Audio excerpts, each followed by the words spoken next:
Welcome back to Whispers of History, and the secrets they never wanted you to know. Today, we're diving into a question that could rewrite history. Did the lost civilization of Atlantis really influence the engineering of Angkor Wat? Before we begin, don't forget to subscribe and hit the bell icon so you never miss any of our new explorations into the hidden past. Angkor's Code: Atlantis' influence on ancient engineering. The potential influence of a legendary civilization on the engineering marvels of Angkor is explored. A deeper understanding of ancient building techniques and their cosmic connections is offered. What if the secrets of Angkor's impossible architecture weren't just human ingenuity? Imagine a civilization, lost to time, sharing advanced knowledge that enabled these colossal structures and their cosmic alignments. Prepare to uncover the hidden influences behind Angkor's breathtaking engineering. Forget everything you thought you knew about ancient history. What if the mythical city of Atlantis wasn't just a legend, but a real force that shaped the very stones of Angkor? This isn't just about ancient buildings.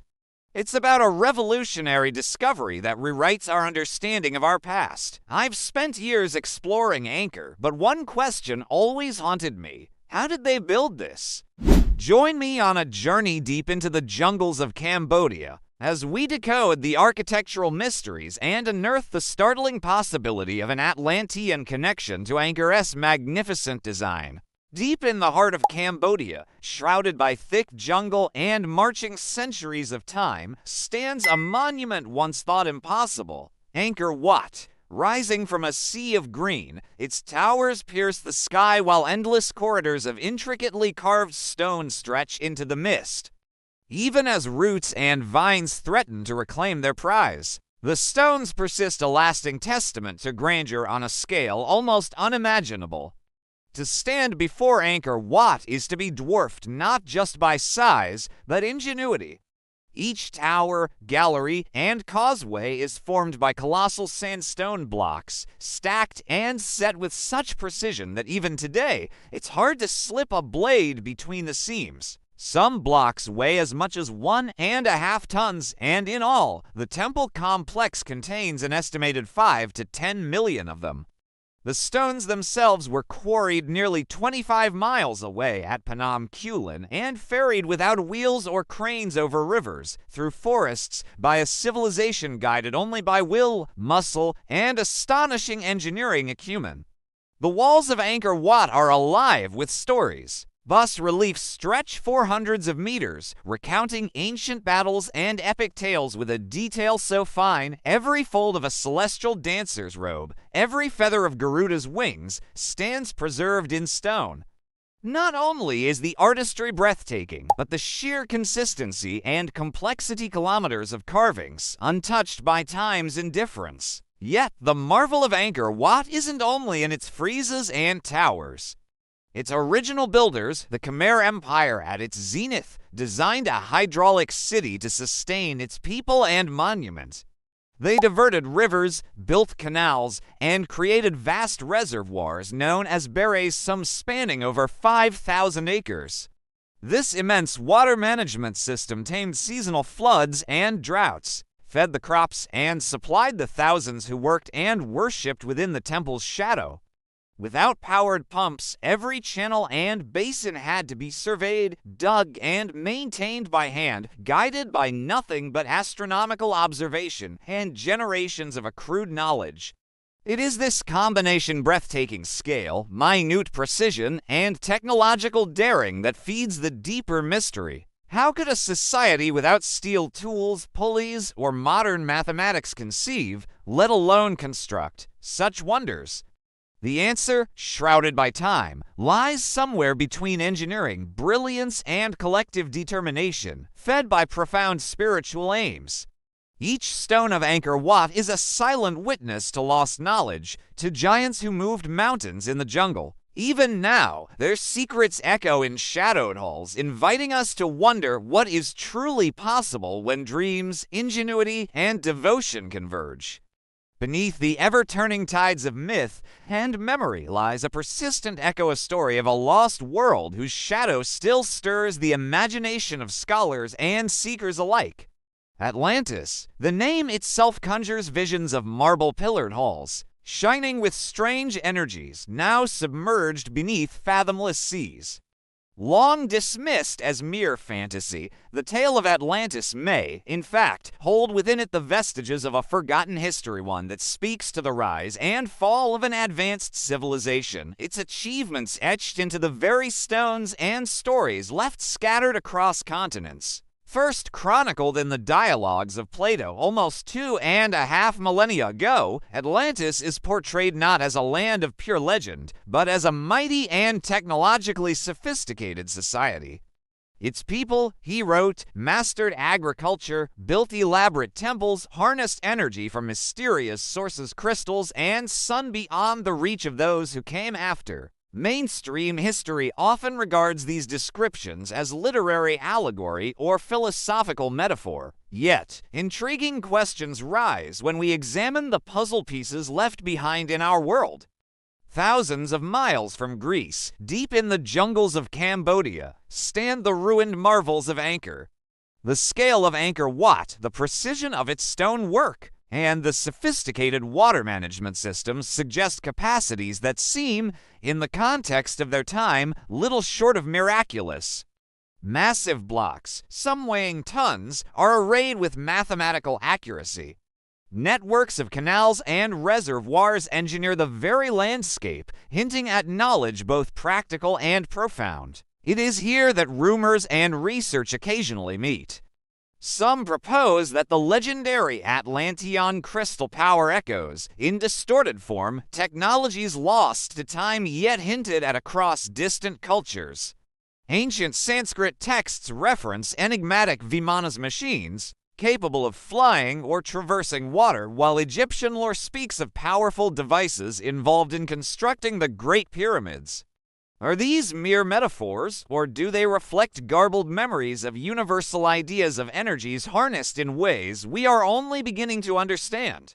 The similarities are tantalizing, the geometric mastery of Angkor reflected in Inca, Mayan, and even Atlantean descriptions. Accounts of sudden, cataclysmic disappearance mirroring flood myths from Mesopotamia to the Americas. At the heart of these parallels lies the possibility of a shared ancient knowledge network, a prehistoric web through which ideas and perhaps techniques traveled far more widely than modern scholarship typically allows. Though the ruins offer only fragmented testimony, their very existence whispers of a time when the world was wider and more connected than we know. Atlantis, Angkor, and the legends entwined with them beckon us to listen more closely to the echoes of a sunken world and the hidden knowledge woven through the stones. In the heart of Cambodia, amid dense jungle and towering trees, lies Angkor, a vast complex of temple cities that continues to provoke wonder centuries after its creation. More than monuments to ancient kings, these structures stand as a testament to a civilization's attempt to blueprint the cosmos here on Earth. Walking among the temples, one cannot help but notice a sense of order in the chaos of patterns of the stone. This is no accident. Angkor's architects embedded sacred geometry into every aspect of design. The dimensions of temples like Angkor Wat follow precise mathematical ratios, with causeways, towers, and courtyards laid out according to ancient precepts that sought harmony with the universe. Numbers recur: 108, 72, 360. The counts of towers, steps, or reliefs each doubles as a reference to celestial cycles, the precession of the equinoxes, or the days in a year. But the true marvel emerges as the sun rises. Each solstice and equinox, Angkor Wat transforms. The complex aligns perfectly with the heavens so that the sun appears to balance on the temple's central tower at dawn, bathing the stone in ethereal gold. Axis by axis, doorway by doorway, scholars have detected orientations toward cardinal directions and stellar bodies, especially Venus, whose cycle was sacred to the Khmer, The alignment is too exact to be coincidence. It is an astronomical instrument in stone, a cosmic calendar as much as a place of worship. But how is such cosmic synchronization achieved? The Khmer Empire was not known for advanced telescopes or modern astronomy. Yet, evidence suggests they possessed a sophisticated understanding of the sky.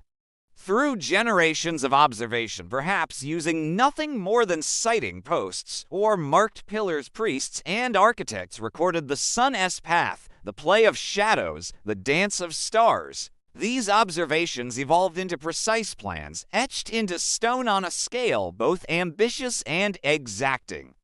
The purpose transcended mere architecture.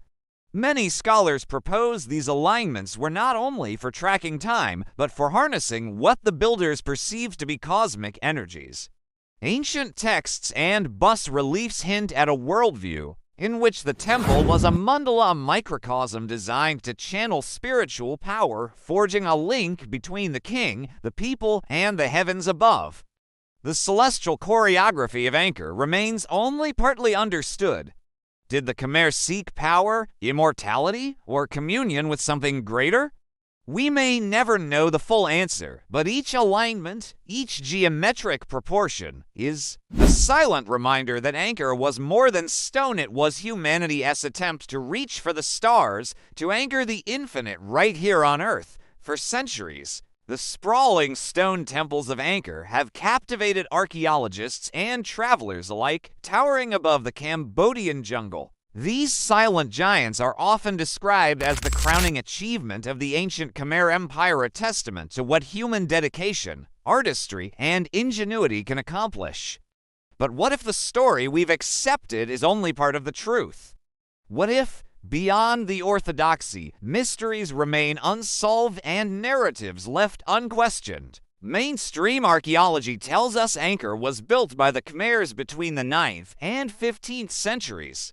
Their skill is undeniable. Temples like Angkor Wat align almost perfectly with celestial patterns, and their galleries are etched with astronomical cycles. But scattered amid this splendor are inexplicable details, so-called out-of-place artifacts that challenge our understanding. How could builders, working with what was supposedly Bronze Age technology, move and position stones weighing thousands of tons with such precision?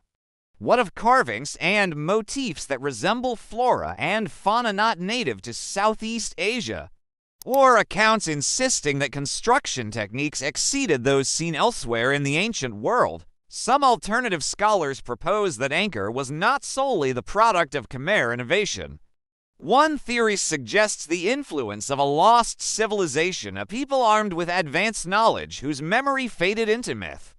Ancient Sanskrit texts speak cryptically of civilizations lost to time, while intriguing local legends tell of gods who brought architecture and laws from afar. Could Angkor be the last echo of something even greater? The tantalizing idea of a connection to Atlantis' civilization, recounted by Plato as perishing beneath the waves, has captured imaginations for decades. While mainstream historians caution against leaping to conclusions, a handful of researchers point to similarities in engineering style, astronomical alignments, and mythology. Could migrations following a great catastrophe have sparked new cultures around the world, including at Angkor? We should not simply discard established history, but nor should we ignore its unanswered questions. Each out-of-place discovery at Angkor is an invitation to investigate further, a cipher waiting to be decoded. If even one fragment of these theories holds truth, the implications are staggering. Fundamental chapters of humanity's story remain unwritten, waiting in the Cambodian jungle for those willing to look beyond the obvious. We stand at the threshold of one of history's great riddles. What really happened at Angkor? The quest continues, inviting all who are curious to seek, question, and uncover the ancient code that might yet rewrite our past.